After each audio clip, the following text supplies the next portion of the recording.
Hi everyone, I am Father J. Boy Gonzalez. I'm a Jesuit priest and the director of the Ignatian Spirituality and Formation Office of the Ateneo de Davao University. The prayer that we will use is called a preparatory prayer. It is taken from the spiritual exercises of Saint Ignatius of Loyola.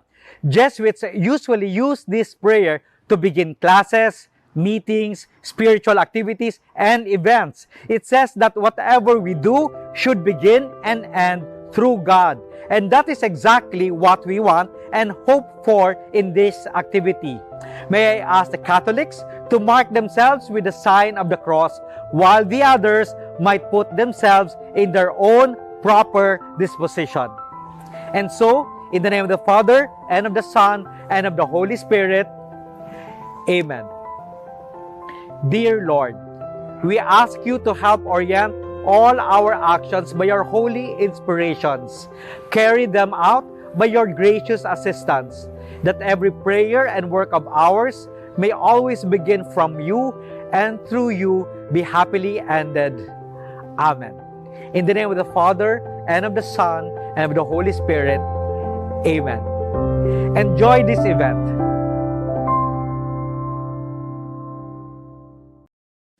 Mga kababayan, ang pambansang awit ng Pilipinas.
Maayong adlaw sa atong tanan. Mara ba ko radio announcer ani? Good day everyone. I am Nino Vimiedes from the ADDU Junior High School Unit. Welcome to our 12 live streaming episode of ISFO TV. Bakit ako? Sana lang. Kaya ko ba? A conversation on contemporary leadership. To our virtual audience, wherever you guys are at this very moment, whatever you're doing at this very time, thank you. Thank you so much for joining us in today's conversation episode. Shout out to my friends and my former and present students who are watching with us right now. Ug sa atong 1 million viewers. Wow, lakas maka 1 million, di ba? Excited na ba mo? Kung excited na mo, i-heart, pusuan nyo naman ang ating episode for today. Ang mag-heart +1 kay Lord. Diba? Now, to make this episode more interactive and engaging, allow me to introduce my partner. Ayan, ladies and gentlemen, the online stage is set and the lights suddenly become electric. Ateneo de Davao Productions. Kulbaan. Miss Bubbles. Charlang, please help me welcome Miss Bubbles. Grabe naman yun. Grabe, taas ng energy yan. Kulbaan sa introduction. Grabe kayo, no? Hi, Sir Nino. Maayong adlaw, maayong udto. And of course, good afternoon to our live audience from all over the world. Diba? So, shout out din ako sa mga friends ko dyan na nanonood here in the Philippines and abroad. Next world class. International. Yes, talo pa yung mga local TV networks natin kasi nga we are being streamed on Facebook and on YouTube. So wherever you are right now, you can join in this Chikahan. I'm Bubbles from ADDU GHS Unit, your co-host today. Tara, usap tayo. Parang gi-career ko din, sir, no? Pagkatapos nito, may sariling podcast na ako. How's life, Sir Nino? Anong baon natin dyan ngayon? Ayan. Everyone is busy, no? Dagan kay ginabuhat, no? I'm also busy attending to my other school obligations. But today is just so parang we're very blessed to have this time, to have this opportunity to talk a significant matter, a significant topic. And with that, my baon for today, Miss Bubbles, is actually kape. Right? See this? Kape. Kapi or kape? Kapi. Unsa man gyud na siya, Miss Bubbles? Kape or kapi? Depende kung tag-asa ka. Kape akong baon karon kay aside sa mahilig ko magkape, no, kailangan nato og isog kanang kusog og kabaskog kana bitang pampapukaw ng pampapukaw ng ating kamalayan, diwa at isip. Wow. Kaya kailangan natin ng mainit, masarap at matapang na kape. Yung sobrang tapang na kaya tayong ipaglaban. Tanan na lang gyud no pati kape gyud nakalayas ba. Ayan, why actually wa na ilami akong kape, nabugnaw na sa kadagan akong gipangyaw-yaw, Miss Bubbles, no? Ikaw, Miss Bubbles, unsa man nimong baon for today? Fighter food ba ang baon nimo? Well, aside sa kakulba, no, I don't know bakit nakabahan today. Siguro kasi pinapanood tayo ng buong mundo.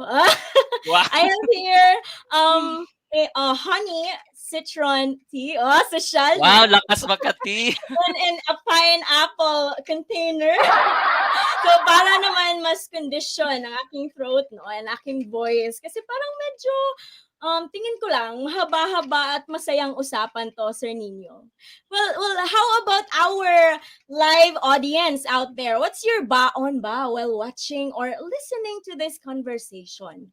You can virtually share your baon through the comment section if you want. Or, pwede ding, you can send your food kung nagluluto kayo or generous kayo masyado. You can send us your food. Pwede nyo ipatikim sa amin through Grab Food and Food Panda, di ba? Baka Ayan. may parang may baon si Ma'am. Ayan. Look at that.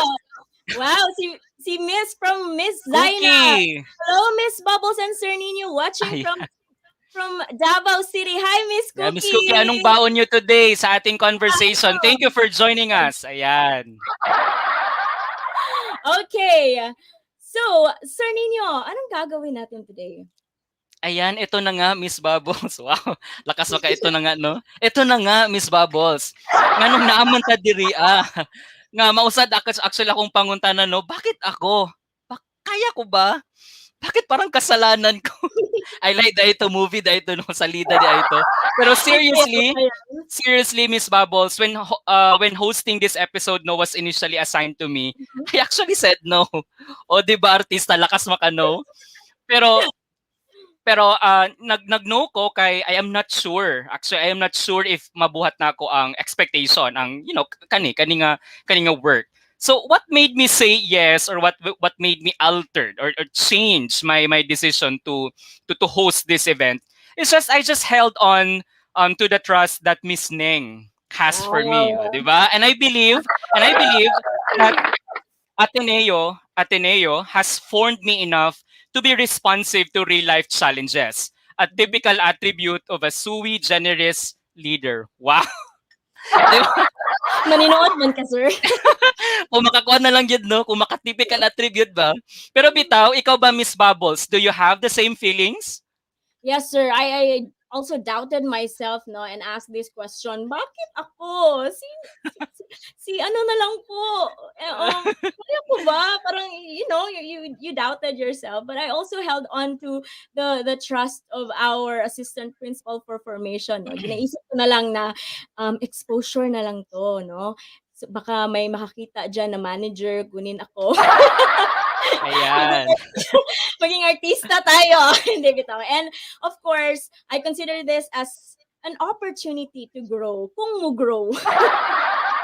Kung mo grow pa, no? So, well, Mag-grow anyway, pa yan. yeah. Well, bakit nga ba tayo nandito, sir? Anong meron? I mean, why are we having this chikahan or conversation right now? Ayan, before I answer that one, Miss Bubbles, no, shout out kay Ma'am Bianca Garzon, who is currently watching from all the way from Sydney, Australia. Wow, Yes! di ba? Layrag yun. Layrag yun. Thank you so much, ma'am, for joining today's conversation. So ayun, going back to your question, no, why do we have this conversation? But before that, yes na yes tayo. Yes na yes tayo for the exposure. Yes na yes tayo for the learning, right, Miss Bubble? So ayun nga, going back, there's a need yun na buhaton ni siya na conversation, no? And sama pa sa nakabutang sa atong PubMats, sa lain-laing platforms, nakasulat dito, the Ateneo de Davao University Vision and Mission articulates the necessity of forming ADDU Sui Generis Leaders. It is a result of the integration of the 4 areas of students formation, namely human, spiritual, social, and leadership of Jesuit Education. O, di ba? Unsa may pasabot ana, tubaga na sa Miss Bubbles aron di ta matutyoan ning. Nananaw ba ya ang atong mga heads sa junior high school? Shout out di ay sa atong mga pinalanggang admin sa junior high school. So ano na, Miss Bubbles? Ano na? Wait, bakit ako? Bakit ako? Ikaw dyan. Bakit ako? Ikaw na lang. Kaya ko ba? Ay, nabalik ra gyapon sa title sa tong conversation, no?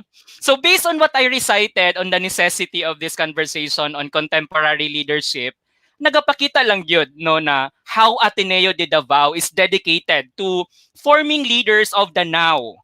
Not just leaders but sui generis leaders. So unsa maning meaning, no, sa sui generis? Sui generis meaning of its own class or unique. It's used to taking shared responsibility for producing leaders for church and society in the Philippines, but especially in Mindanao, who are sui generis in their own class. So sui generis leaders are educated and formed according to the vision and mission of the ADDU. Now, considering our current situation, naapata sa tunga sa pandemic, you know, hapit na po ang election next year, it is just high time, no? It's really high time for us to talk about these things so that our youth, our young leaders, our students will be able to contemplate on the importance of sui generis leadership and how they can become one. Tama, no? And isa sa mga gina-form and gina-achieve nato na sa Ateneo. Right? Sa atong mga formation programs that are certainly naka-anchor sa ato ang vision and mission. Okay, ingon pa ni Father Tabora kani atong 2012, given that context, no? Given that context, sui generis leaders are prepared for a life of leadership dedicated to the common good through careful cultivation of appropriate ideals, virtues, and leadership skills. O para mas mahimay-himay pa nato ni Miss Bubbles, kinsa may motabang nato aron ma-achieve ang purpose sa atong conversation today. Grabe naman kalaglum sa mga Bisaya. So ito na nga. Okay, so I am very much honored to introduce our first guest. And at the same time, medyo kinakabahan, no? Baka kasuhan ako nito pag hindi ko to pinakilala ng maayos. Ayusin mo. Oo nga, because he is the coordinator of Ateneo Public Interest and Legal Advocacy Center, or APILA. Help me welcome the very energetic talaga ha, hindi ako nagbibiro, and very witty attorney Romeo Cabarda Jr., also known as Sir Myong! Ayan, welcome, Attorney Myong. Welcome sa atong conversation. Sir, unsa man ang imong paon for today? Yes, Sir Nino and Ma'am Bubbles, Your Honor, Ma'am Bubbles. Hello everyone, maayong hapon, Davao, Mindanao, and the whole world. Ako day si Myong, and I'm happy to be with you ngayong hapon. At ako ay mag-iiwan sa inyo ng isang kasabihan na sa buhay, marami talagang pagsubok. may mga trahedya, may mga sakuna, at ngayon may pandemya. Pero dapat tandaan, ang lahat ng ito'y anak sa iro. And thank you. Nakoy baon, Sir Nino. Oh, Yes, ang nakoy sama ni mong turon. baon, sir. I have Ay, turon. In Wow. English, this is ba? deep fried banana in spring roll sheets. Ah, In And short, sa puso, turon. sir, katong tapad. Kuan siya, Tyson cake. Di na lang ko Wow. mag-plug o asa na ko sige wow. panituasig ma-charge ta for Bayaran mo yan. promotion. And later, cheers to both of you. Maing hapon sa atong Ayan. million viewers. Grabe naman, sir. Grabe ka social lang yung baon today. So, Sir Myong, do you have any expectations for today's chikahan? Gusto lang ko mag-enjoy together with our viewers and hopefully ma-answer nato no ang tanan nilang mga pangutana, and I'll be able to share my own experiences sa pag-develop sa akong leadership. Wow, mura gitawag yun ko nga leader no. Mataha gani ko nga nung gipaapil ko diri bata. Let me share a few notes siguro, a few tips from my personal experience kung how I became the person I am today no. So hopefully makahimamat yun. Makahimamat nato ang mga nag-view sa to karon ug matubag ang ilang mga pangutana. And we will learn a thing or two that will prepare us come the 2022 national and local elections. Ooh. Thank you so much for being here today, Sir Myong. Looking forward to My a pleasure. fun chikahan today. I'm sure mag-enjoy kami and the audience kasi nandito ka. And of course, I'm also excited for our second guest, Sir Nino. Sino kaya yan, sir? Ayan, our second guest, ito na. Bibigay ko na. Our second guest is an epitome of a sui generis leader talaga. She was the former ASEC president of the junior high school the other year. And currently, she is the Pusong Atenista president of the Ateneo de Davao Senior High School. Friends, please welcome Miss Denise Angela Jelly Diamante. Yay! Hi, good afternoon everyone to the viewers. Hello po. I'm Jelly. Jelly from the senior high school. And thank you, sir, na pressure ako sa iyong epitome of a student of a Sui Generis Okay lang yan, Leaders. okay lang yan. Oo naman. Hello Napaganda po, naman, Jelly. everyone. Di gani ko kabalo spell sa epitome. Okay, Miss Jelly, hindi kita naabutan sa junior high, but I've heard good things about you. Si Jed lang yung naabutan ko. Well, how are you? What's your baon today? I'm doing fine naman po ngayon, but ngayon ang baon ko lang ay water dahil stay hydrated po tayo dyan. Healthy living tayo Healthy. dito. Water lang po ngayon. Pero mamaya mag-inom yan ng ng soft drinks after this. Pero Evian ang water ni Jelly. Evian. So siya. Social. Imported. Oo. Yeah.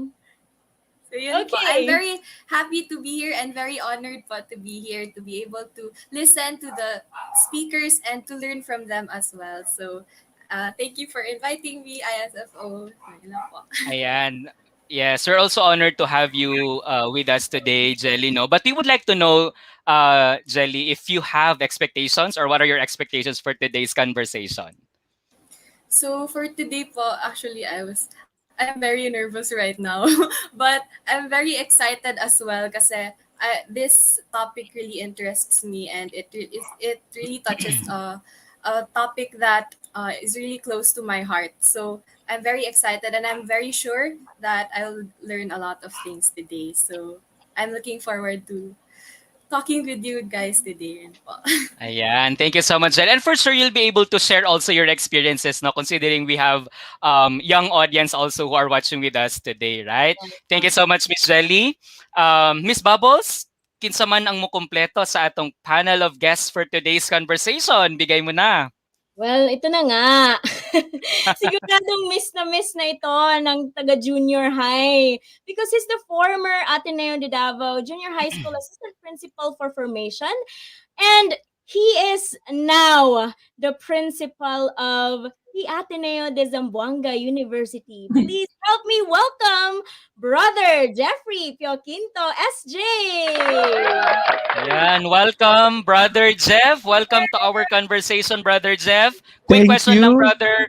What do you Sige. have there as baon for Mhm. today? Yung baon ko ngayon ay pita at matcha. Okay, kasi diabetic, kailangan healthy konti. Na-pressure ako kanina kay Sir Miyong, may kasabihan. Ako may kasabihan din. Sabi nga sa hometown cha-cha-cha, you're Wow. bound to meet unexpected situations in life. Even if you use an umbrella, you'll end up getting wet. Just put your hands up and enjoy the rain and life. So yun lang. Wow. Yeah. What a wonderful saying, brother. Salamat. Pala kay drama pala si brother. Oo nga, dahil sa pandemic, kailangan yung Oo self-care. nga, no? Ah, so Brother Jeff, ano yung expectation mo for today's conversation? Siguro, the expectation ko is basically to have a fruitful conversation and engagement wherein we can discuss and open things up and to learn about different narratives of leadership. Kasi there's no such thing as one leadership, di ba? Although we have our own with the Sui Generis, but we have different narratives on how we apply it and how we actually being a leader to others.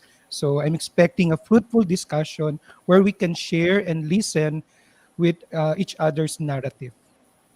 Ayan, thank you so much, Brother Jeff. Kami po noon, we are looking forward for a productive and fruitful conversation. Kaya of course, as teachers, we'll be able to learn a lot from the experiences and from the inputs that will be shared by you guys, our guests for today's conversation. Ayan, now to our virtual audience, please join us in our conversation by sending in your live questions and maybe later realizations or reflections. Also, for those who are registered, there will be a raffle game with shocking prizes. Ayan, shocking talaga. Di ba? Shocking yun ang pagka-describe ba. Surprise daw ang Ay, prizes ana ang ISFO. So, Exciting. yan. Antayin natin mamaya.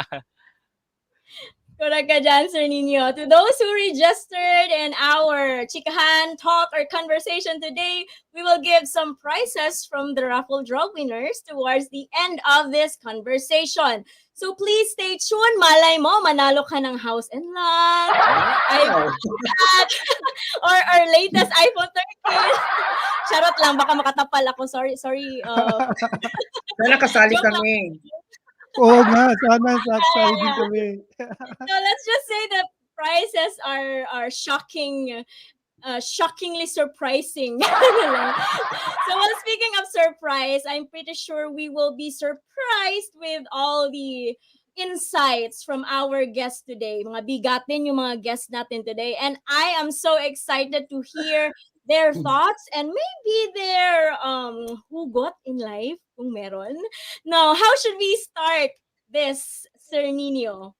Ayan, before we formally start, no, Miss Bubbles, let's acknowledge first. There is a message here from Ma'am Jenny Amaneo. Wonderful combination of guests. Attorney Miyong, Jelly, and Brother Jeff. Hashtag excited. Ayan, thank you so much, ma'am, for your message. And I Hi, hope you'll be Teacher able to stay with Jen. us. Ayan, as we proceed with our conversation. Ayun, some responses from Sir Miyong and Jelly. Ayan. Okay, so keep your comments coming to our live audience. Your thoughts, your questions, and your words of or inputs, or maybe something that you want to share as you listen and engage in our conversation today. So ayun na, Miss Bubbles, let's begin na. Diba? To set the tone of our conversation. Tanungin ko muna, are we ready? To our guests, Brother Jeff, Miss Jelly, and Sir Myong, are we good to go? Ayan, all right. Larga. Yes. Larga, let's go. So to set the tone of our conversation now, let us begin by knowing each one's concept of leadership. So the main question would be, what is your concept of leadership? Specifically, contemporary leadership. Ayan. Yes, Sir Nino, I'd like to start. No? Sagutin ko Ayan, yung sige. tanong Go ko. ahead, Sir Myong. Nag-wonder lagi ko nga nung na-appeal ko diri because when I was growing up, I really had very murag wrong kind of murag wrong understanding of leadership. In elementary and high school, I was a student leader, but for the wrong reasons. You know why? Tinagtuo ko katong grade school, high school ko, kung mahimo kang student council president sa school, automatic na kay award pag graduation. So naningkamot gud ko nga mahimo kong leader kay para na ko'y award, na ko'y medal pag graduation. That was my primary motivation, no? Murag nakaset ko dito sa traditional concept of leadership nga dapat ako ang nasa spotlight, ako ang bida, no? Ako ang pinakahawd, ako ang maayo. Sa history sa among eskwelahan, when I was in elementary, ako ang first time nga nagpa-recount, no, when I was in grade 5, kay di ko makatuo nga 12 points lang ang lamang sa akong kalaban sa election. Katong nagpa-recount ko, gusto mo Wow. ako ang iyang lamang, no, mas daghan pa siya votes nga nakuha giday nga pili giday ko. That was my idea nga ako ang bida dapat kung ako ang leader. But when I got to Ateneo, that changed. Kay sa first year we have the first year Christian formation program. And there was an immersion, no, nga we were required, no, to go to communities, spend time with the community. Ug dito na ako na-realize nga murag time pa murag ang kalibutan wala lang nagtuyok sa kuha. There are bigger issues, there are bigger struggles out there nga murag komportable ka kay ko sa akong kinabuhi, no, ug naa day mga tawo nga nanginahanglan og tabang. And that's when I realized nga ang contemporary leadership is basically not hierarchical. It is relational, no? It is treating everyone equally, no, and work with them, journey with them because they have struggles in life and there's something you can contribute. And that's when slowly ang akong concept of leadership started to murag the idea that it's about me all the time started to dissipate, started to wane. And I started seeing leadership about the people with me and the people around me. And dako kay ito nga impact sa kuha, our first year Christian formation nga immersion nasa Fisher Fox mi ato. So that's from me. It's about relationship, not about hierarchy. Okay, and that ends our kulbaan. Pero grabe Sir Miyong no, human na gyud Brother Jeff kay gitubag nagiset na ni. Thank you. Anay, thank you. Pero bitaw yes, thank you so much Sir Miyong for describing to us your concept of contemporary leadership, no, na dati ang primary motivation na nimo is to have that award. And I think siguro I can resonate with that, no, kay siguro growing as growing siguro sa during elementary days na parang pag makuan ka being an officer in the class, tapos na kay mga incentives na makuha no sumurag mo na ang imong primary motivation. But when you grow, your idea, your view, your perspective about it really changes, no. Depende kay makasalamuhan naman ta og other people who will be teaching us of, you know, there's more to that motivation. Thank you so much Sir Miyong for that, no. Sige, next maybe we can listen to sino ba, si Brother Sige, Jeff ako or lang siguro, Jelly? Sir Go ahead, Nino. brother. Sige. Tulad din ni Sir Myong, siguro when I was younger, medyo limited yung aking idea about leadership. Depende rin kung saan kang galing na society, family background and all. And I have to say, very introvert talaga akong tao. So iniwasan ko talaga yung leadership position and being a leader because I don't want to be the center of attention. Okay? Kahit ganito ako kakwela, pati showbiz or something. Pero I'm still very introvert para gano'n. So when I was in high school, parang I had medyo mali, tulad ni Sir Myong, mali yung notion of being a leader. Kasi when I was in high school, nakikita ko dati, yung mga ASEC, mga student government leaders namin, parati wala sa klase, nandun sila sa meeting, nandun sa labas, gano'n. Sabi ko, ay parang gusto ko sumali at maging student leader din kasi parati sila wala sa klase, exempted sila, busy sila. But then as I grow older, parang I took my master's degree even in leadership, I guess hindi pa talaga kahit pag-aralan mo yung leadership, hindi mo makukuha yun sa pag-aaral. Sabi nga ni Sir Miyong, it's more on relationship. So if it's more on relationship, therefore, you will learn how to be a leader and your concept of leadership will grow deeper kung nandun ka na sa pagiging leader. Okay, you listen to the feedback of people, you also reflect kung ano yung tama, ano yung mali, ano yung parang pwedeng improve. So siguro yun ang dati kong concept of a leader, trying to be efficient. Sometimes when I was younger, parang panakibutas lang, tapos gustong takasan yung responsibility sa academic and all. But now, after being a leader for how many, sa academic for how many years, parang masasabi ko na siguro a leader is someone, okay, who inspires passion and motivation. Especially ngayon sa pandemic, I guess, before focus ko talaga is efficiency. I have to scold people kung hindi efficient. Pero with the pandemic, 'di ba? Everyone is struggling, lahat eh. Parang hindi mo alam kung yung tao na may pinagdadaanan or yung sa family may problema. I guess for me yung concept ko ngayon as a new leader is being a compassionate leader and motivator in a way, someone who can empathize people. So I guess parang yun na yung concept ko of a leader nowadays. Thank you. Ayan. Wow, ganda. Especially in these dark times, Father, no, we need an Tama. inspiration and a glimmer of hope. True. Tama, tama. Wonderful answer, no, Brother Jeff. Daghan kay kog na kuan ba natahi sa akong mind sa mga things na share nimo no on your concept. Especially katong gi-share nimo na sa high school, sa katong high school experience nimo. To which murag na napasmile si Jelly katong nag-ingon ka nga kanang there are times that these officers are being pulled out from their classes to attend meetings, to have their activities or planning what have you. Sige, let's try to listen to Jelly kung makakonect ba siya sa ano na konsepto, no? And what's her concept also of contemporary leadership? Ayan. Go ahead, Ms. Jelly. Okay, so for me naman po, being a Gen Z myself, contemporary leadership, I think it's slightly different from the leadership concept of Bro Jeff and Sir Myung, but in a sense, it's the same din po. Like, it's being compassionate and being able to connect with people. But for me po, I think what's different nowadays in our generation is very easy to inspire and very easily inspired. So I think my concept of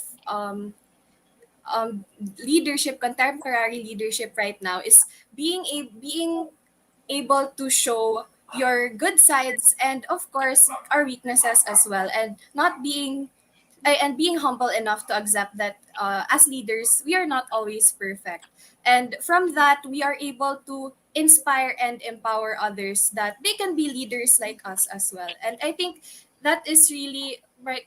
Being in the Ateneo de Davao Sui Generis formation my whole life, like from grade school to high school to junior high school to senior high school right now, and even now I'm still learning, I'm still growing. The one thing that really stuck with me about being a sui generis leader is the word empowerment. That as leaders, we are not being we are not there to direct everything that they can also do something in their little ways that can make a difference in the field that they want to make a difference. Po, sa akin, it's very simple, but it's very look at it picture. So yun lang po. Ayan. Thank you so much, Jelly, no? Very good painting also of the concept of contemporary leadership, no? What I really observe with the description naman or concept of Jelly is that yung kanang before, para sa mga medyo naka-experience to be leaders sa unang panahon, if I may say that, no? Kaya kanang In short, parang you have that pressure. Oo, Sir Myung. Parang you have that pressure, Sir Myung, no, na kanang, uy, leader ka, dapat you have to perform at your best. Parang there's no way for you to fall because you are given this responsibility. So dapat best ng best ng best ng, but there's no room for mistakes or something. But Jelly, in her description, no, parang the kind of leaders na parang she's into or she's describing to us is someone who is transparent and has this empowering voice na kanang, yes, young ko, but I have this empowering voice and I can motivate others to do the same, to do, things on their own, little ways, little actions, and being able to influence influence and do good actions. It may not be big, but I mean, there's contribution and being transparent, being able to show ang bad side, ang good side, 'di ba? They're able to exhibit that. And we have here an agreement, a concession from Kenji Yeah, Sai. Shout out to agree. Kenji Sai. Kenji is my student from Favor. Ayan. Hello, Wow. Kenji. Agree, agree Yes, siya very masyado. true. I Naka-agree also siya like kay that, Sir Jelly. Nino. I also like that yung sinabi ni Jelly kanina na the Gen Z leaders now are, I mean, never afraid to show their vulnerability. Kasi Yeah. ang Yun, type yun. natin na leader is yung parang napaka-perfect, not able to commit mistakes. But today's leaders, no, while they are really purpose-driven, I think they're not afraid to commit mistakes because that's part of the leadership Exactly. journey. You learn along the way. But today, no, they take a lot of risks, but of course, there's that readiness to recalibrate what they have done to get better and better each day. So I think that's a good point. Be vulnerable, no, that's one sign of good leadership, but also in control, no, of what will happen next. Yes, yes, yes. Thank you, Sir Miyong, for that support, no, and for that for agreeing to the context painted by Jelly, no. But before we go away from that concept, no, kay nindot kayo na you were able to recite and share values earlier. For example, kay Sir Miyong katong being able to attend to that relation, kanang building that relationship, being able to work with people, because that's the concept of the of a contemporary leader. And according to Brother Jeff naman, someone who has passion, being able to drive people or inspire people to have passion, to have compassion, empathy, and then kay Jelly naman, no, yun, being transparent, being able to show your vulnerabilities, being able to perform or give your best, but also being not trying to be perfect because we're just humans, or I mean, the leader is trying or performing at his or her best. So let's try to concretize this time.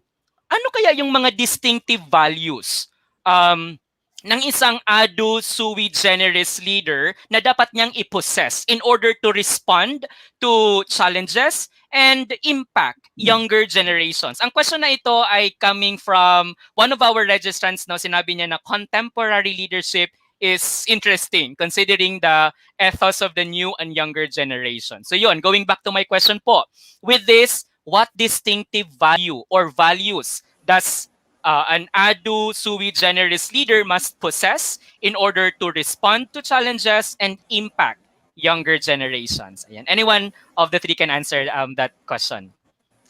Yeah, sa tingin ko, Sir Nino, isa sa mga characteristics, no, of a true Ateneo de Davao University na sui gen leader is yung remaining true to our core mission. Kasi sa panahon ngayon, ang bilis-bilis magbago ng paligid natin, no? We're confronting a fast-changing landscape. Therefore, our leaders must also be very quick to address the changing needs of time, no? Kahapon may bagyo, mamaya may baha, may lindol, no? May mga namamatay, may sakit, etc. We are challenged in many fronts. Therefore, we have to quickly address these also. Extend an arm, being men and women for others, but always remembering na we need to be focused and centered on the right values that we promote as a university. Ano man ang pagbabago ng panahon, ano man ang changing landscape around us, we must never forget always, no, na sa Ateneo de Davao University, we promote environmental protection, we promote good governance, we promote interreligious, intercultural dialogue. Itong mga core values dapat hindi nawawala for a sui gen leader. Saan man tayo mapunta at sa pagbabago ng panahon, no? Panahon na ng pagbabago para talagang ma-push, no, ang agenda at mission ng university. And to me, I think that's also a test, no, of a contemporary leader na quick to adapt in the changing needs of time but still focused and centered on our mission. Ayan, I couldn't agree more with that, Father Mio, sorry. Sir Miyong, of course. Father Diba, Mio. being true to our core, Please core believe. values as a university. Ayan. Thank you so much, Sir Miyong. May Yes, response pa diba? po ba? Sige, ako lang siguro, Sir Nino, kasi I was Go, able Brother to Jeff. resonate with Sir Miyong when he said that it's a mission-driven leadership, the Sui Generis mission-driven leadership. So therefore, for me, parang isa sa mga characteristics ng isang leader ay yung sense of purpose. Having a sense of purpose, wherein because without a sense of purpose, it's hard to motivate people. Okay? Kung hindi mo alam kung saan mo sila dadalhin. At the same time, I guess I was able to resonate with Jelly also when she mentioned that we need to empower people. We can only empower people if all of us sharing, okay, shared mission and vision, having, looking at certain reality with a purpose, sense of purpose, ito yung direction natin. So I guess, isa sa mga characteristics ng magaling na leader o mabuting leader is really having the sense of purpose. And second siguro, I guess, yung having the characteristic of trying to improve, open to growth. Okay, open to change, open to growth. So what I'm trying to say is having the sense of discernment, okay, na being able to listen to people as well, being able to listen to feedback to people. At the same time, sabi ko kanina, yung sense of purpose, alam mo rin kung ano yung mission and vision, alam mo rin kung ano yung tama, at kung anong dapat gawin. At the same time, you're open to listen to people, open even to listen to criticism. So what I'm trying to say with this one, I guess, dito papasok yung ating Ignatian values, yung discernment, being able to discern and bring everything to prayer. So I guess yun siguro dalawa, Sir Nino, Ma'am Bubbles, yung para sa akin, importanteng characteristics ng isang sui generis, having the sense of purpose and open to grow or for growth. Yeah. Thank you so Agree. much. Yes, agree. So, grabe no, well represented tayo dito. May Gen Z pala, may millennials, may anong generation ka, Sir Myong? Why? Why? Bakit? Why? Yes, Ano? why? Nga no? Talaga namang nakaka-inspire po to hear the concept of contemporary leadership from the true leaders like you. And I'm sure that concept of yours came from somewhere. I mean, from experiences. No, there is surely a hugot for that. Kasi I believe there's no shortcut for everything, including leadership. So could you share with us your leadership journey? Naumpisahan ko na kanina, Miss Maybe I Bubbles, can. no, when I shared na in first year sa first year formation program namo sa una nga na-immerse me, that's when the mantra of Ateneo de Davao na men and women for others, mukhang nagkaroon siya ng saysay at nagkaroon ng meaning. But there's another experience I had, no, because early in college, medyo involved na ako sa development work. No, I was exposed to mga issues on equality, empowering children, empowering women, etc. No, medyo marami akong kwentong narinig. Actually, ang pagiging lawyer ko is also serendipitous, no? It was never really my dream. Ang dream yun nako kana inyong ginahimo kana mura ganig newscaster. Kay growing up, ako yung ginasultian akong mama nay pag dako nako pulihan jud ako na si Noli de Castro kanang every ganit kanang kalag-kalag na si mga episode ng horror. Push. Mga tao. Sir Nyo. But because of my exposure tong college, I got exposed, no, to several issues, especially on fighting for equality, non-discrimination, etc. There was one incident, no, na we had a forum in Cagayan de Oro na about violence against women. No, and the woman was crying profusely kay battered wife siya, unya she filed a case, and even in court ano siya, maski day sa korte, no, kalaban ako ang judge ug ang ubang mga abogado. I thought there is kung ano kakampi niya ang hustisya ug ang balaod kay gikasaban siya sa judge kay nag-recall siya sa story, naghilak-hilak siya, unya nang judge ngano naghilak-hilak man kadiha, no, nahilak-hilak ka, nagdrama ka aron sultion nga tinuod. And then she said nawalaan ni daw siya paglaom pag-asa sa hustisya sa Pilipinas. And that's when I realized, siguro the idealist in me at that time, because I was a teenager, I told her, ay kabala ka ma'am, no, na mabot ang adlaw, na yung mga abogadong mutabang sa imuha nga nakasabot sa imong giagihan. And that's when I found myself, no, walking to the law school after college to enroll myself for law, because I had that mission nga mutabang sa mga babaeng sama niya. And true enough, after after na human ako ang 4 years nga law school, giset up namo ang usa ka NGO, ang Luna Legal Resource Center, to provide free legal services to abused women and children. That's when I realized nga leadership, di ba anak ko ganina, ang leadership kung grade school, high school was all about me. That's when I realized, when I heard that story from the woman, same thing with what Brother Jeff mentioned earlier nga, leadership serves a greater purpose. And this purpose is not about you. It's the people in the margins, the people who are excluded, kumbaga, those who are the least, the last, and the lost. We serve a specific purpose. And since then, I devoted my leadership positions to helping others when I became the director of Apila and then became the chair of the USIC, ang Community Engagement and Advocacy Council. It gave me the platform to incarnate the mantra of being man and woman for others and that's when I breathe life to my own definition of leadership na it's serving a greater purpose, and this purpose is also helping parang building God's kingdom here on earth by helping other people. Mura na ba kog pari paminawon? Pwede na, Sir Myong. Grabe, no? Isa kang bayani, Sir. Wow! Inspiring. Hindi ko na Hindi lang pala, witty si Sir Myong, kundi attorney with a heart. Yes. Yes, bro.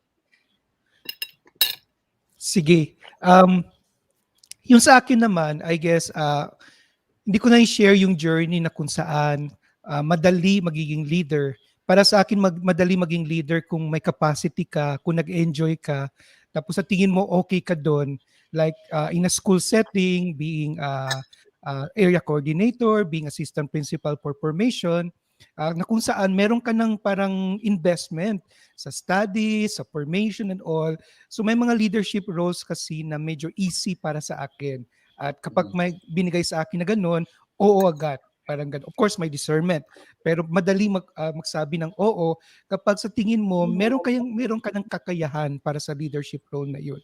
So, one of my distinct and memorable leadership journey was when I did my tertianship in Dublin, Ireland, wherein I was sent to a boarding school na kung saan, alam natin sa Europe, mahilig sila sa rugby.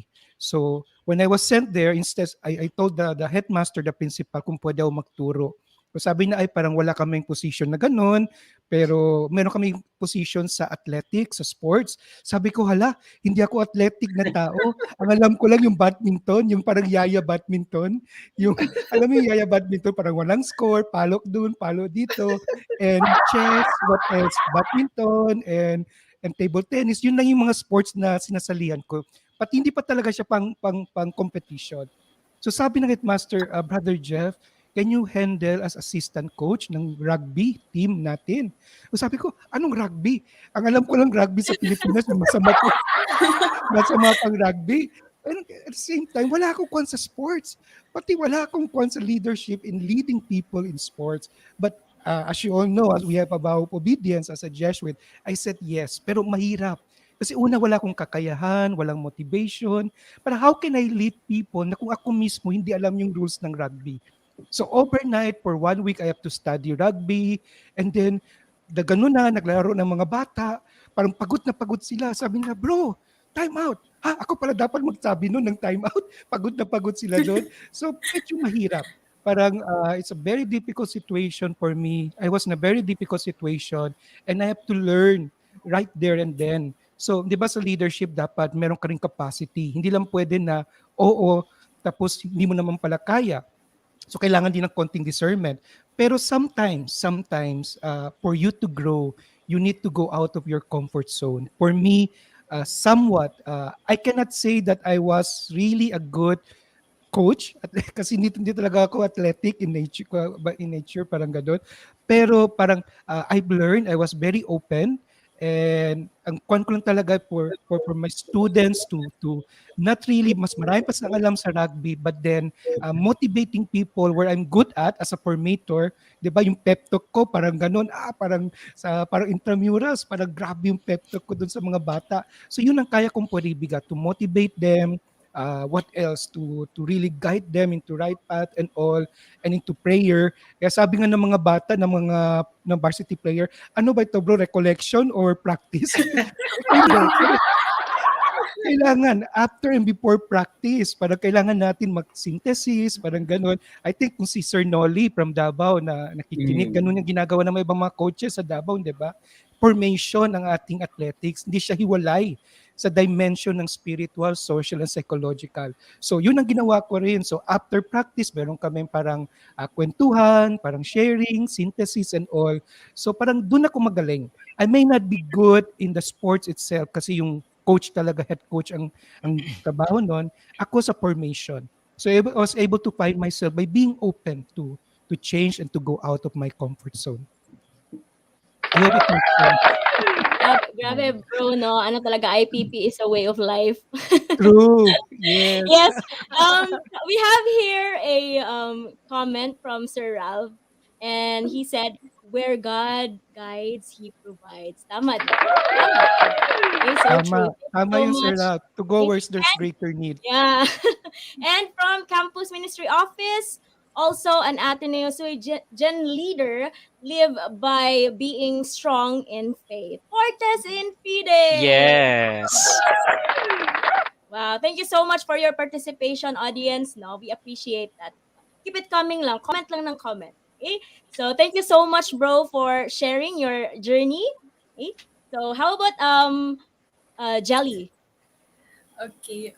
For me naman po, medyo simple yung leadership journey ko compared with sila Bro Jeff and Sir Myong.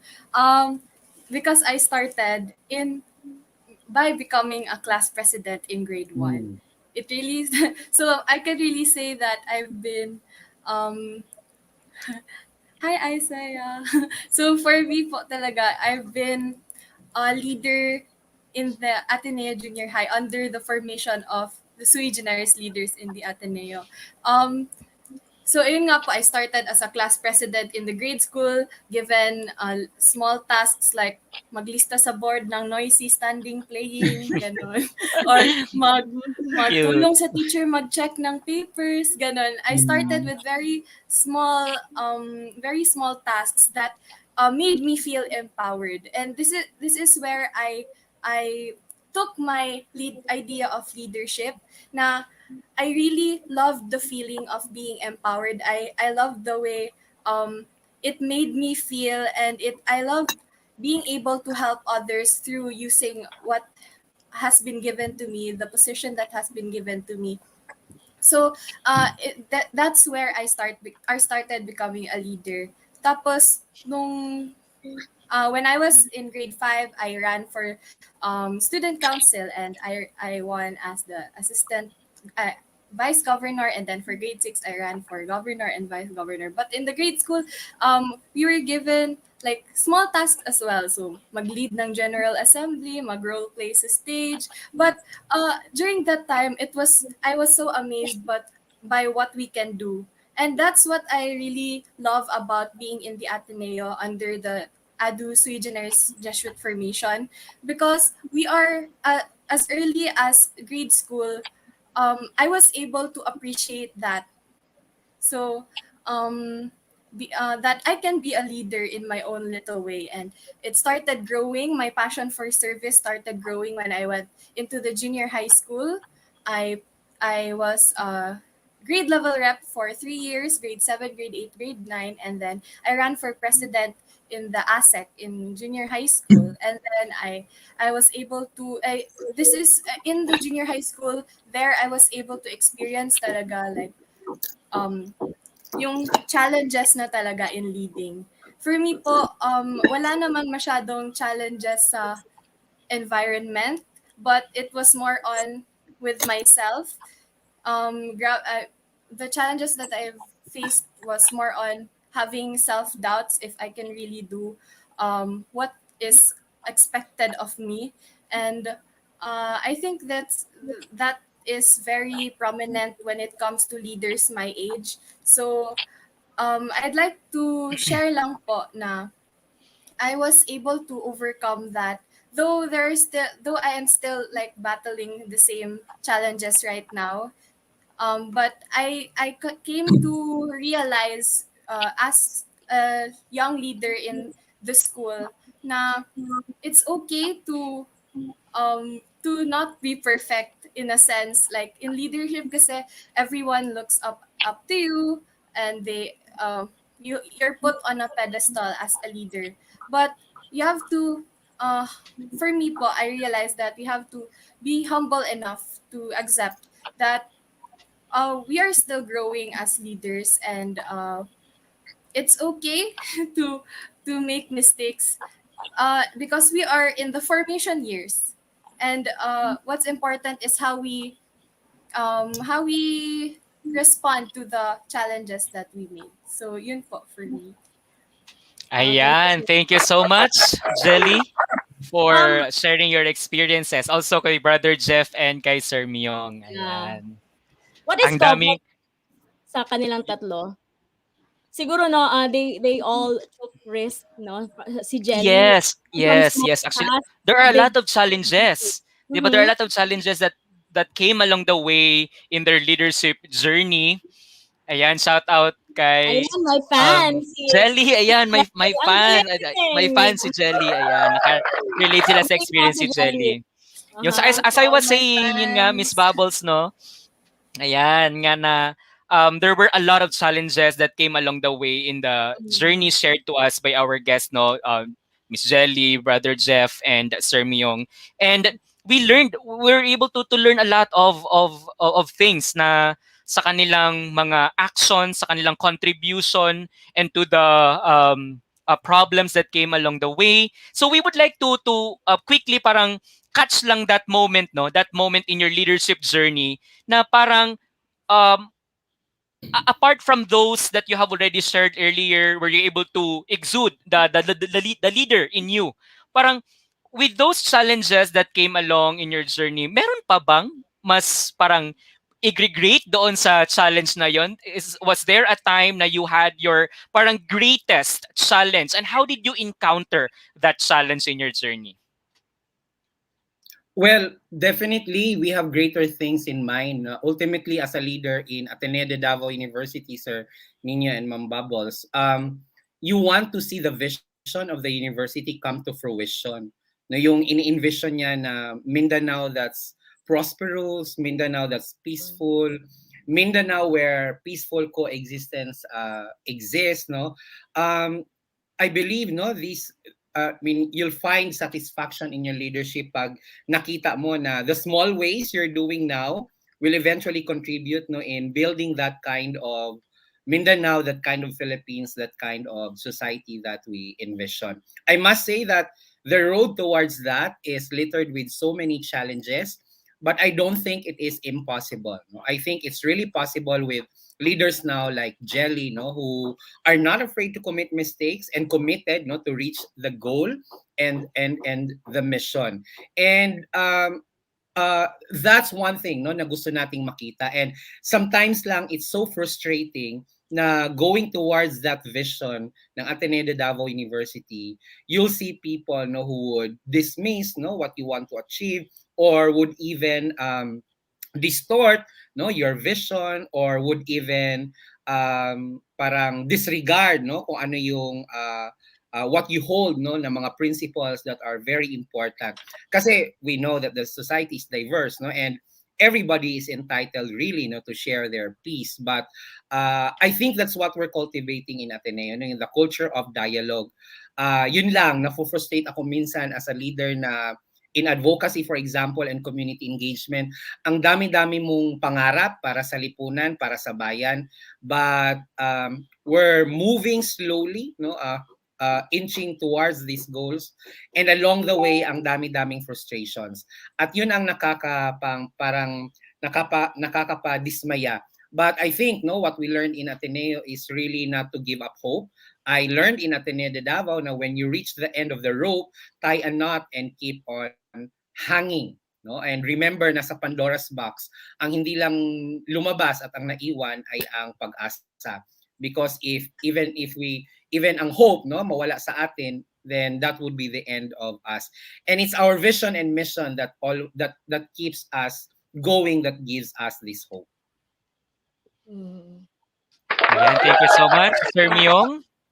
So, ito na nga. Let's spice up this conversation by touching the most controversial topic today. Hindi yung kay Alger at saka kay Kylie ha. Well, since we're talking about leadership right now, and Sir Sayang, Nick, kala ko kay RJ. Mag-research pa naman ako kay Algeria, kay pa kayo. Algeria. Segue natin. Joke lang.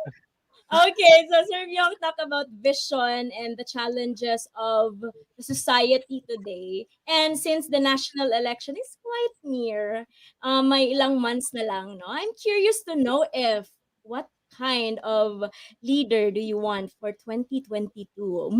Juicy. Juicy na. Nako. We should not be partisan, but yeah. Yes, yes. Yeah. Well, Yes. okay lang ba umpisa? Ako na parang Yes. Go ahead, sir. napapadala Go ko. ahead. Go ahead, Sir Myong. Go ahead, sir. Ako, rather than me answering the question, anong klaseng leader, ang mas gusto ko pang pag-usapan at pagnilayan natin, ano ba dapat ang mga issue ng bayan na dapat tugunan? And from there, hahanapin natin ng isang leader na may kakayahang tugunan yung mga issue. Sadly though, no, in Philippine politics, which is still driven profoundly by patronage, personality, no, and how do you call that, na ma-marginalize yung mga issues na dapat harapin ng bayan. Ang pinag-uusapan, ang politiko, ang kandidato, hindi ang pangangailangan ng bayan. Sa tingin ko, mas importante yon, no? Itanong natin kung ano bang mahalaga para sa atin, lalo na sa Mindanao, no? Yung kapayapaan, no? May pag-asa pa bang buksan ang peace talks with CPP-NPA and DFP, or kung may relative peace na sa loob ng Bangsamoro, bakit tinutugis pa rin ang ating mga kapatid na Bangsamoro outside BARM, no? For example, in Tupi and Pulomolok, mahalaga yon, because if hindi yun ma-arrest, baka may resurgence, no, ng extremist movements against the government. Sa ating environment, no, yung pagpasok ng mga malalaking mina sa Mindanao, lalo na sa SMI Tampakan, no, sa Tampakan, South Cotabato, which threatens to destroy 5 rivers and 3 watersheds. Ang ating education ngayon, no, na maraming nagsuffer because of the pandemic, I think kailangang may imbitasyon para sa atin, lalo na sa Ateneo de Davao, na pag-isipan, pagnilayan, kung ano yung mahalagang issue na dapat tugunan. And we must not be afraid, no, to speak up about the issues we feel strongly about. And from there, tingnan natin kung alin sa mga kandidato ang may kakayahan, no, competence to address these issues. So sa akin, mas gusto kong unahin ang issue kesa kandidato. Although later on siguro I can share kung based on the issues that I find, I feel strongly about, baka I can contribute a little later, no, kung ano yung characteristics ng isang kandidatong nararapat to address the issues. Okay, thank you so much. Can I go next po? Yes, sure, Okay. Jel. For me po, I was really struck by what Sir Myong said about asking the right questions. Kasi being a first-time voter myself, I'm very excited to have this opportunity to be able to take responsibility for our future. So as I've said earlier, this is like another instance where I feel very empowered. I felt the excitement that I felt before when I was in grade school, given the small responsibility of listing noisy standing playing. So this is an exciting opportunity for me. And more than answering the question like Sir Myong, I want to also emphasize that it is important especially for the youth like us, the first time voters, to really look into the issues of our country. This is our time to be able to take action and take charge for our future. So I hope that together with me, all the yung mga kabatch ko and even the other first time voters, I'm excited na mag-research tayo, magtingin-tingin tayo para malaman natin kung anong klaseng leader ang dapat natin botohin para din sa ating future yun. So yun lang po. Ayan. pick up ko lang yung quickly yung sinabi ni Jelly no of first time to vote. Ayan. Jelly, may message ka ba sa mga first time voters? Baka naman gusto mong Yes. i-invite sila muna. Ayan. Ayan. For me po, important, let's register to vote. I heard na extended ang voting Yes, extended. registration. And me, myself, I have been registered already and I'm very excited. So sana kayo rin, mga friends. Tara, laban Yan. tayo. Yes. May Thank you so much, registration Jelly. tayo sa Yes, Sir Ateneo Myong. Tabora. Opo. So, For we're first invited. district na students and employees and Yes. staff ng Ateneo, may satellite registration tayo sa Ateneo from morning until afternoon. No? Kailangan lang mag-pre-register. You visit our, parang nagpadala no, ng mga emails, email blast to inform you about the details. So sana we grab this chance kasi pinaghirapan natin to coordinate with COMELEC na magkaroon ng satellite registration sites na sa university. So register na! October 30, lapit na. Ayan, and now let's listen to Brother Jeff for his side, for his thoughts. Okay, sige. Siguro no, parang ako mismo parang gusto ko na i-deactivate yung aking Twitter and Facebook kasi parang nagiging toxic na siya masyado na hindi natin alam kung ano yung tama, totoo, kung sino yung kalaban, ganito, nag-aaway yung mga tao. So I guess tama yung parang I can totally resonate with Sir Myong, yung sabi niya na it's good really to first to look into the social reality of our country and probably for us voters to be more discerning, and part of the discernment is to know sino ba may tao may capacity and may integrity to be able to help us parang solve this problem, or not necessarily to solve but actually to focus and to raise issues and to manage this problem of our country. So tama yun, focus on issues, and then my advice to the young is to look sa mga candidates natin, do research, discern well, okay? Sino kaya mga tao na pwedeng tugunan sa mga pangangailangan na ito para sa ating bansa. So I guess siguro Sir Nino Mambabos, yun ang parang nakikita ko, Kwan. Pero in in in in bigger picture siguro isang characteristic na hinahanap ko sa isang kandidato, somebody who is capable, somebody who is having integrity. Okay? Yun ang para sa akin yung importante noon, Kwan. And there was this one time I experienced discussing and doing voters education to my students when I was in Cebu. And then I was telling them these are the characteristics na pwede natin tignan sa mga kandidato. Tapos one student parang candidly said, brother, parang santo ata yung hinahanap natin. Parang santo ata yung gusto nyo mangyari. Pero sabi ko naman sa mga student with my own discernment and reflection, importante yung mga position sa government. So it may not be, sabi nga ni Jelly, hindi tayo perfect, parang ganon. We have our own vulnerability and limitations as well. Pero at least parang ito yung dapat nating tignan. So ang gusto ko sabihin, we have to be discerning talaga. We really have to do research and do our part to know and to be involved, maging mulat kung ano nangyayari sa ating bansa at kung sino yung tao na pwedeng tugunan sa mga problemang ito. Ayan. Thank you so much, Brother Jeff, for your thoughts. Ayan, I think that was very clear enough, no, na the power of discernment. Really have to discern when it comes to picking our preferences for this upcoming election. And it's really important na yung mga points na shinare ng ating guest earlier, no, from Sir Myong, na being able to address the issues at hand. Na daghan kay tag issues karon, we're in the middle of the pandemic, a lot of things are going on around, and we need someone who is is capable enough to address the issues so that we will be able to uplift our lives or uplift the condition of the majority. And looking into also the different aspects where these leaders can be of great help, knowing that there are a lot of issues coming in our place, especially here in Mindanao. And also the ones the cited earlier, the values that should be exhibited by someone we want to lead the country. especially now that again the election is really um, um, palapit na ng palapit, no?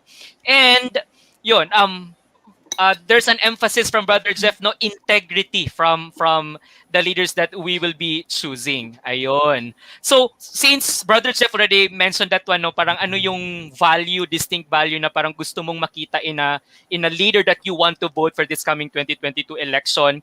Let's ask the other guests, Miss Jelly and Sir Myong. Kayo naman, ano yung parang value or values ba na hinahanap mo sa isang leader na iboboto mo this coming 2022 election? Pauna ko Sis, na si kung Jelly, kumakain nag-ano pa si Sir Myong? Nag-snacks pa. Sige. Ano lang, Fine, sir. Yeah, pakinggan natin si Recess Jelly. recess Pakinggan assist. natin si Jelly. Go ahead. For me naman po, I think I take inspiration from the leaders that I see in our community, especially in Ateneo. So, ang qualities ng leader na hinahanap ko as much as possible, yung 6 C's din po natin. I think it's important, aside from, being, I think 6 C's is the most holistic approach that we can look for in a leader. Kung sino yung pinakapasok doon, I think he or she deserves to have the chance to lead the country po. So yun, he has to be cultural sensitive. He or she has to be competent but compassionate as well. I think that it's important that they have the balance so that they can lead. So I think yun po para sa akin. Ayan, thank you so much for the values that you have shared, Jelly. No, the 6 C's, of course. And Sir Myong, Yes, what about you? natulungan Ano yung na ako. values? Natulunan ako ang turon, makaistoryan ako. Well, siguro if I'm really tempted no to enumerate all the characteristics, the values, or the kind of leader I want to see no in 2022. But siguro naagutay tendency to murag maghimo og litanya, and sabi nga ni Brother Jeff kanina, santo ba ang hinahanap natin or tao? But I'm sure no kahit papaano makikita natin. Well, taking off from where we are at the moment bilang isang bansa, bilang mga Pilipino, I think the contemporary leadership na hinahanap ngayon ng mga Pinoy is one that will invest on building bridges instead of walls, because we are so divided as a nation. We need a leader that can unify us. No? While very difficult, it's not impossible. Somebody who will invest in moral governance and not corruption, in stability, no, not pananakot or not fear, in truthfulness, not hypocrisy, no, yung panig sa katotohanan, parang GMA lang, panig sa katotohanan, serbisyong totoo lamang, in substance, no, not superficiality, in transparency, not secrecy, and of course, being a lawyer, I want a leader who will invest in justice rather than lawlessness. Kasi sa tingin ko, the country needs at the moment a leader who has the ability to assess the kasalukuyan, the present, from the lens of history, and makes very, very brave and bold decisions, even if decisions are unpopular, all in the name of truth. And to do that, you must have, no, as a 21st leader, an astute mix of character and competence, of skill and foresight, of wisdom and hard work, of compassion and strength, so that our next leader can do the right things the right way. Because you can always do the right things the wrong way, but we want a leader who will do the right things the right way. Somebody who will listen and allow the marginal voices to be heard, an icon of parang desired behavior worthy of a leader, and someone who really empowers the people, especially the excluded. Because our contemporary leader is not somebody who is self-absorbed, nasa kanya lang ang spotlight. As I said earlier, contemporary leadership is about the people around you and with you. Ayan, very well said. Parang gusto ko iboto si Sir Myong as president. Sa GKK. Sa dayong Sir Myong. Thank you so Yan, much, Sir thank you so Jelly. much, Sir Myong, Sir Brother Jeff, and Jelly for sharing the values that you are looking for in the leaders that you are going to vote for this coming 2022 election. No, gusto na ko enumerate no, pero murag daghan-daghan to sa ubay-ubay no. But what Sir Myong has captured in his last line na kato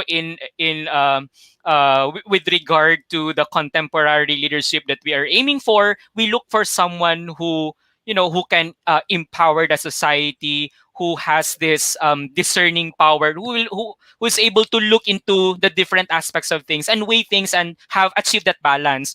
And for Brother Jeff naman, the necessity of the value of integrity. And for Jelly, of course, the 60s that she mentioned earlier, that of course it's given that for the leader that we are going to vote, someone who is compassionate, someone who is competent, someone who is sensitive to the needs of the people, of the majority. So ayan, so I think we're really learning a lot, no? We're really learning a lot, Miss Bubble, sa ato ang conversation. And we're not yet ending our conversation because of course we're going to ask our live audience kung sa ilang mga thoughts and if they have questions as well that they want to ask pod sa ato ang mga guests. All right? So daghang salamat sa tanang inputs na na-share sa ato mga pinalanggang bisita, no? And thank you so much for your wisdom. Dagan sa kog natunan na sa atong conversation. And we have already here. Go ahead, Miss Bubbles. First question is this a question? From Matthew Diaz, Jasmine na shy siya mag-comment as Ate Jelly said, it's our responsibility.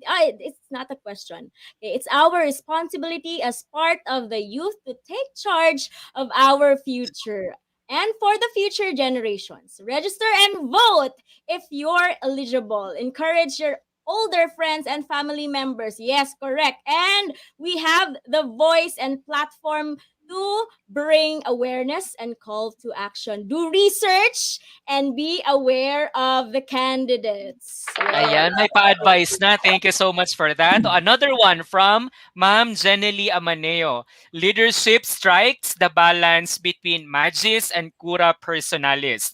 It's a formation of both the mind and the heart. Thus, discernment plays a very important role. Ayan, so kaka-discuss nga earlier, no? Very perfect talaga, Sir Myong. And from Kenji Sai, go ahead, Miss Bubbles. Si Kenji, suking-suki. I can definitely relate with Ate Jelly. It's difficult to be leader even if class president or group leader lang yan.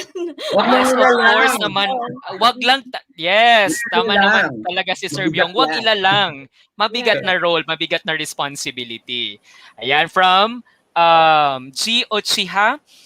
It's a question, all right. So, I think this is our first live question.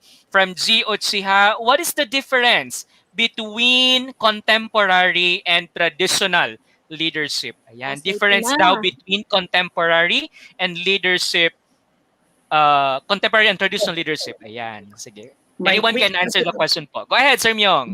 My quick answer to the question ni G o Chiha, yung sabi ko kanina, traditional leader is always about taking the spotlight unto himself or herself.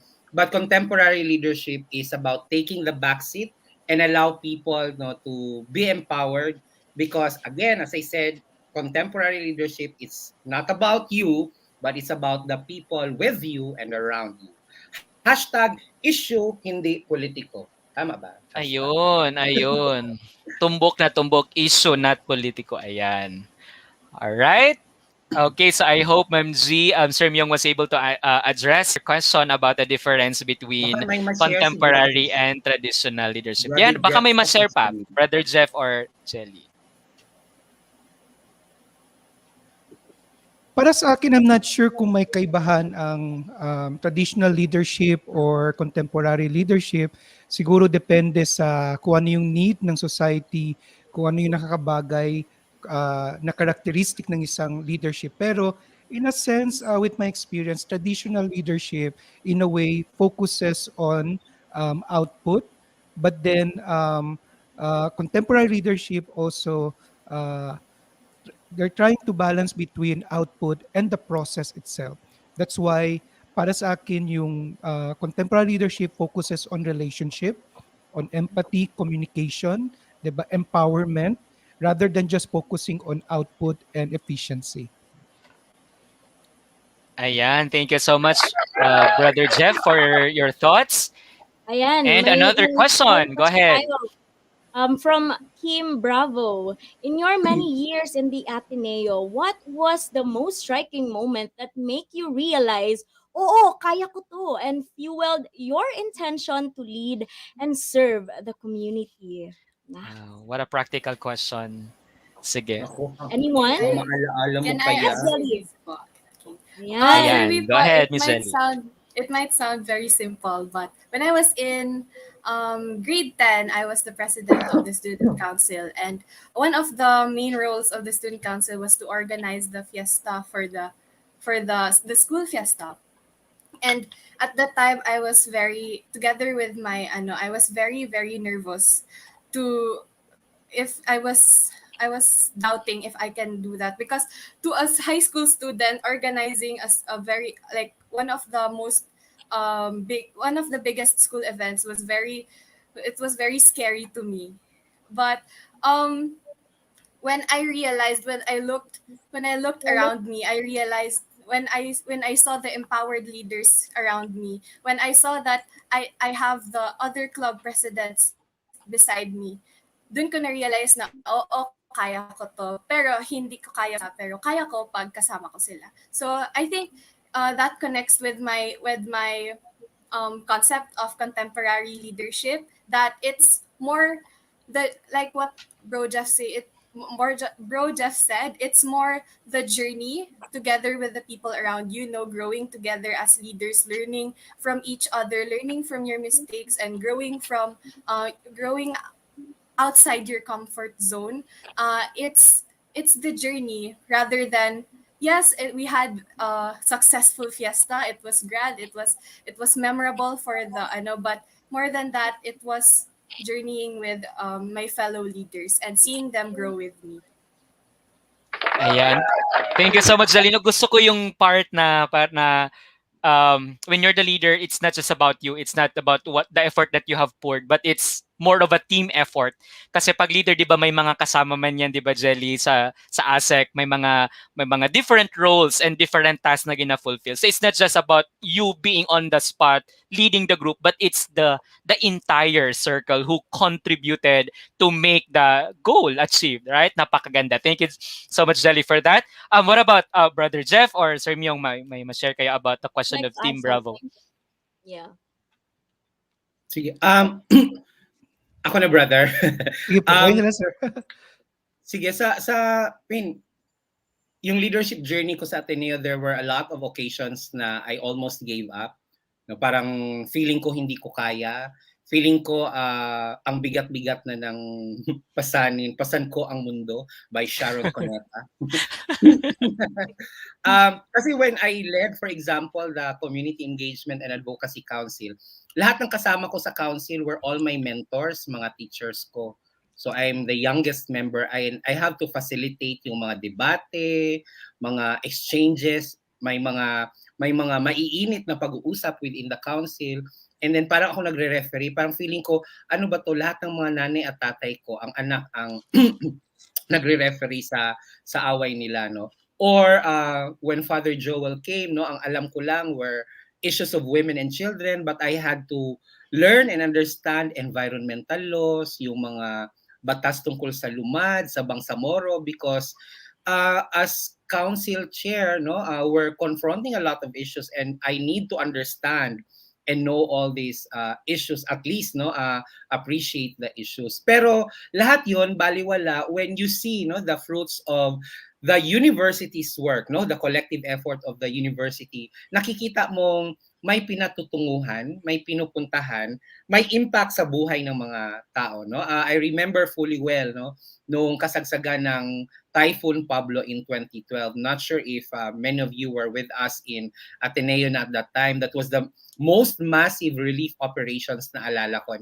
We had to go for 3 months back and forth sa Oriental, Del Norte, Compostela Valley to help out communities. No, when nobody answered, Ateneo was there. When nobody dared, no, to provide assistance and help, no, to communities devastated by Typhoon Pablo.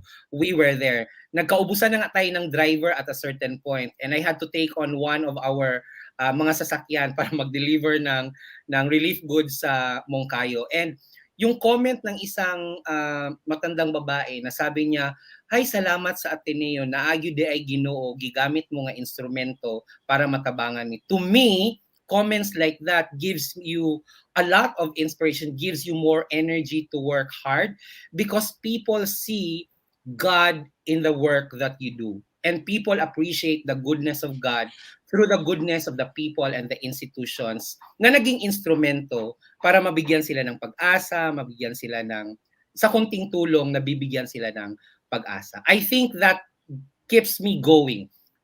It's what makes me tick, no, kung baga, because of stories like that, because of the the way we touch people's lives. It may not be everyone, but one or two, it's already a big deal for me. Sige. Sir Nino, pwede ba ako mag-add ng short lang? Yes, Siguro, go ahead, para sa, Brother Jeff. sige, yung striking moment na masabi no, kaya ko pala, was basically just happened to me recently because alam natin I was in Davao Junior High School for 6 happy years. Yun talaga yung masasayang years ko sa Jesuit natin in Davao. So, komportable na ako sa Davao, okay na ako sa mga tao, sa culture, sa school and everything. Tapos sabi na aking provincial, Brother Jeff, you have to go to East Timor. Sabi ko, wala, foreign mission to. I don't speak the language. I don't, 'di ba? I don't know the culture and everything bago sa akin. And I really felt sad about it kasi leaving Davao is really parang comfort zone ko na talaga yung Davao during that time. And when I arrived in East Timor, parang dala-dala ko pa rin yung something, may remorse, complain kung bakit eto na ako, nahirapan ako sa bansang ito, bago yung language, I cannot communicate with people. With Davao, parang I can just speak. Kahit hindi ako marunong magbisaya, pero kabalan magamay. Doon, wala, totally different language. Yung mga students, parang, ewan ko lang, parang I cannot connect with people anymore. Parang, once you cannot connect with people, di ba, medyo mahirap nga yan sa atin. So, parang, isa sa mga challenge ko rin, pero the moment I realized na I guess binanggit din ito ni Jelly kanina, we want to do many things and grand things, 'di ba? So marami tayong gustong gawin, pero in reality we can do much lang talaga. And I guess it's part of being honest to ourselves and being vulnerable that we just have to leave it up to God. Dati parang binibiro ko lang, paubayan natin sa Diyos kung di na kayang gawin. Pero totoo yun. Parang we have to accept our own vulnerability, that there are things that we cannot do. Okay? We just have to be contented kung ano yung kayang gawin at pwedeng gawin. Kasi kung hindi, masasacrifice yung ating, in a way, yung mission.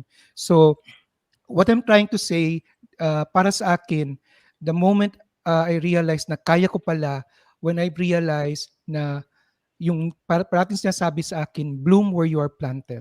'Di ba? Kung saan ka tinapon, kung ano yung ibibigay sa iyo na challenge, kung ano yung pwede mong gawin kahit mahirap pa siya, basta bloom where we are planted.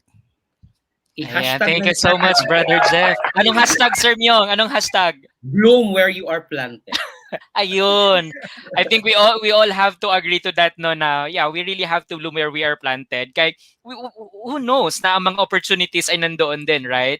So maybe if I'm going to capture all the things that were shared as a response to the question of Team Bravo earlier, no, na we say yes to the challenge. Kaya parang we have that confidence naman na we're not alone in the journey. Or kung alone ka man or nag-iisa ka sa journey mo, you don't say no to the growth, to the chance of learning, thriving in what you can do, in what you can give, right? Sa comment pa nga ni Kenji, Sai earlier na you don't stop with your journey. Just continue with the journey and all you have to do is to persevere. Yan. So, I'm able to learn more when I follow a journey all the way to the end. Instead of giving up and taking on a different one midway, I just need to persevere. So yan, di ba? Patuloy lang ang pangarap, patuloy ang journey. And this one from Janison Brosh Suwako. How do you may question pa, may pahabol. Ayan, how do you handle a situation wherein one or two group members are not willing Yan. to make leadership easy for you. Ayan, ito naman parang mga group Ayan. works ito eh. Group Oo. task. Ayan. Parang quick response lang po. Go ahead. Para sa akin naman totoo yun, 'di ba? One of the challenges din sa isang leader is to make decision. Once you're going to make decision, meron talagang masasagasaan at meron matutuwa. Pero yung para sa akin lang is for us to think for the common good. And how do you handle group of people or people who doesn't see the way you see is basically sinabi ni Sir yung kanina is to create a space of dialogue rather than division. Okay, try to listen to people. Okay, kasi there are times or most of the times may wisdom doon na hindi natin nakikita. So para sa akin, in general is to create an atmosphere of dialogue where people can express and can do conversation, and we can in a way discuss about things. Okay, thank you so much, Brother Jeff. Ang dami natin natutunan today, right, Sir Nin? Right? Ikaw ba? Yes, Marami of ka. course. Ako pa ba? Dakan kay kong natunan. And acknowledge lang natin quickly, no? Uy, yes, A yes. comment Yes, from Miss Ann Manga, one of the Manga. junior high school teachers. Hi, Ayan, napahay Ann. si Jelly. Ayan, according to Ma'am Ann Manga, true leaders know who they are and what they stand for. They know their values and the rules they will abide by, regardless of the circumstances they face. True leaders both know and communicate their values openly with the people they lead, creating an atmosphere of certainty and trust. Ayan. Okay, thank you so much for all your questions, live audience. We are very kilig, no, knowing that you are really interested in this Tama. conversation, no? And in the first place, kayo naman talaga yung reason bakit kami may ganito or bakit tayo may ganito. Okay? So dapat lang na kayo ay bigyan ng pabuya. Ayun, ayan, binigay din. Participative. Okay, shall we have the raffle draw, Sir Nin? I'm sure excited ang lahat. Pwede House and sumali. lot, house and lot. Yes, pwede ba appeal? Okay, Ayan so na. ayan na ang mahiwagang Ayan ruleta. na. Iikot. Oh, ang daming registrants. Wow, wow, wow. Okay. Abangan. Sinong first winner? Abangan sinong first. Yan, our first winner is Wala. Miss Jessa Jane S. Rupa. Ayan. Congratulations. First winner, Miss Jessa. Second.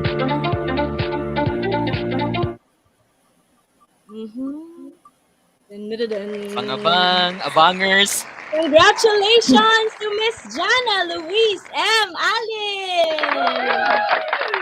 5,000. Ay, hindi ko makapapal ko ani. Okay, next. Pang TikTok. We have our third winner, Miss Leia Paula D. Pidianco. Yay! Congratulations. And is this the last turn ninyo?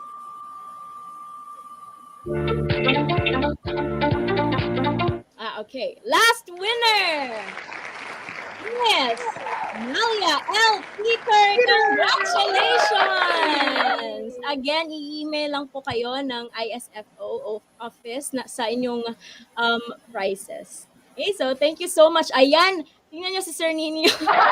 Wala na, nag-freeze na. Frozen. Ayan, well, okay, sige, since wala na si Sir Nino, no, iniwan na tayo. Oh my God. Kurang hapon kayo paminawang. Grabe naman po yan. Para, Ano kayo paminawang nga wala na si Sir Ninyo. yeah. Ganina lang nga apa siya. Again, to all the raffle winners, you will be sent an email from the ISFO to give you the details on how you can redeem the prizes, no? So, once again, congratulations sa lahat ng winners. And at this point, It's time for us to share our takeaways. Ito yung mga pabaon. No? Earlier, we asked each other how or what is our baon, right, for this conversation. Now, we will ask each other again, what have you taken from our conversation today? No, unsay inyong nakutlo? Ano yung nakuha natin sa ating chikahan this afternoon? Would like to start? I'm taking away an empty plate. Nahurot din ako. Oo nga, sir. Grabe, ubos na ubos yung turon at saka yung cake. Well, very simple, no? In 2 sentences. Of course, daghan kag natun ano kay Brother Jeff, kay Jelly, and from the interaction. But I think, no, to me, contemporary leadership, you will only find that, no, because I believe na it is in losing yourself for the sake of other people that you will eventually find yourself as a contemporary leader. Yun lang. Thank you so much. Hi. Thank you. Bro Jeff? Sige, para sa akin, tulad ni Sir Miyong, maraming, 'di ba? Pero I really love this anime show, Demon Slayer, and what really struck me from that anime is when for Sabito, one of the characters that tells Tanjiro that when they were training together that yes, you're trying to master things and do things and trying to learn the ways of swordsmanship. But Sabito mentioned all you did was memorize a fact. Your body has no clue what it needs to do actually.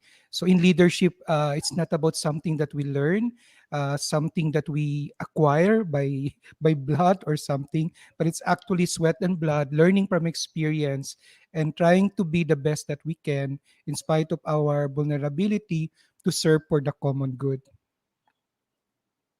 Thank you so much, Bro Jeff. And last but definitely not least, Miss Jel, any pabaon Okay.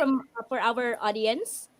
For me po, my main takeaway from today's discussion is that I learned na even though we are different leaders, I am a student leader, Sir Myong and Bro Jeff are they have a wider scope, but even the same, we have the same struggles, we go through the same challenges, and it inspires me to continue my leadership and just hang in there. So I learned a lot about that the challenges don't stop, but it's important that we persevere, as what Kenji said earlier. So kahit sa mga comments, no, marami po akong na from them.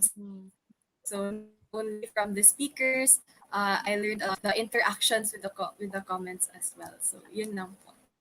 Thank you so much, Jelly, for that insight. Thank you so much, Bro Jeff, Sir Myong, and Jelly for that pabaon, no. As to me naman siguro, what I learned or what I got from this conversation na siguro lahat pala no nagbabago because this is the new generation, 21st century. Lahat nagbabago from teaching. You have to be a 21st century teacher. You have to be 21st century parent, no? And pati din pala sa leadership, you have to be 21st century leader. So we have to really evolve and adapt to the environment, no? Yun, kasi we are very parang very settled tayo sa traditional way of leadership, no? Pero sabi nga ni Bro kanina na it depends naman din kung anong kailangan sa isang lugar. But as to me, no, I would like to close this one with a quote kasi kadaming quotable quote tayo dito, no? Si Sir Myong, ang daming baon today. So hindi ako magpapahuli, no? So if we demand for a better leader or government, may we also be reminded to be or to become a better citizens.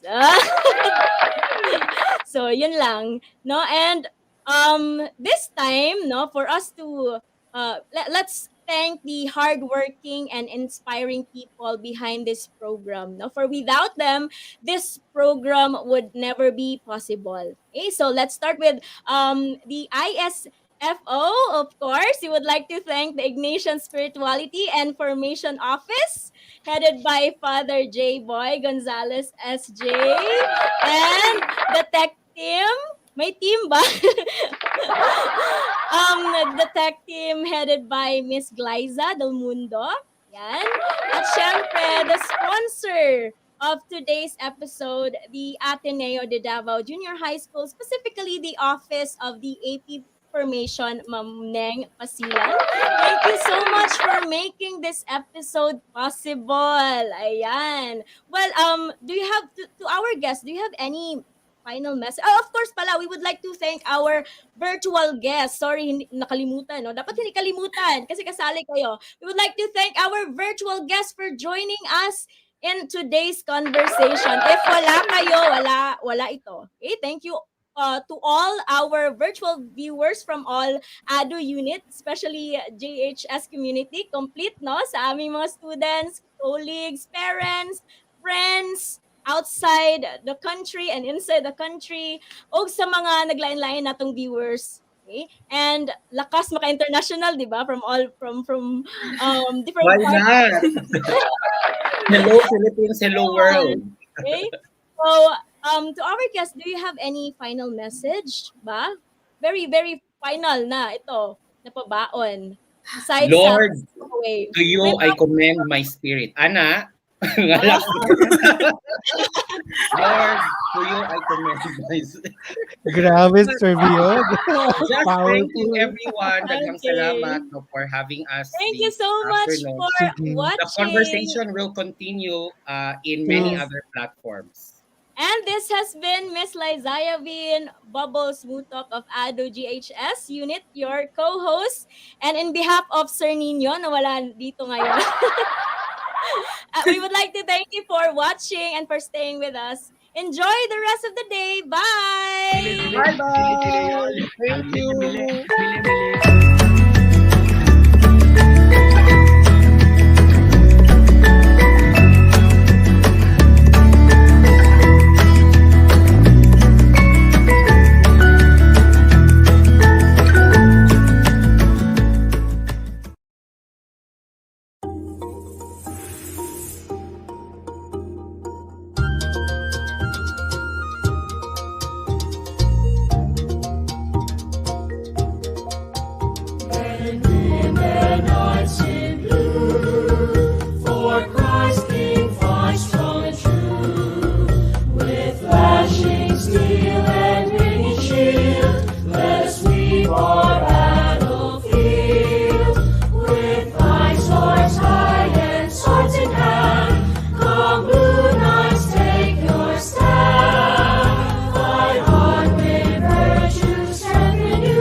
Shake the mountains with your song.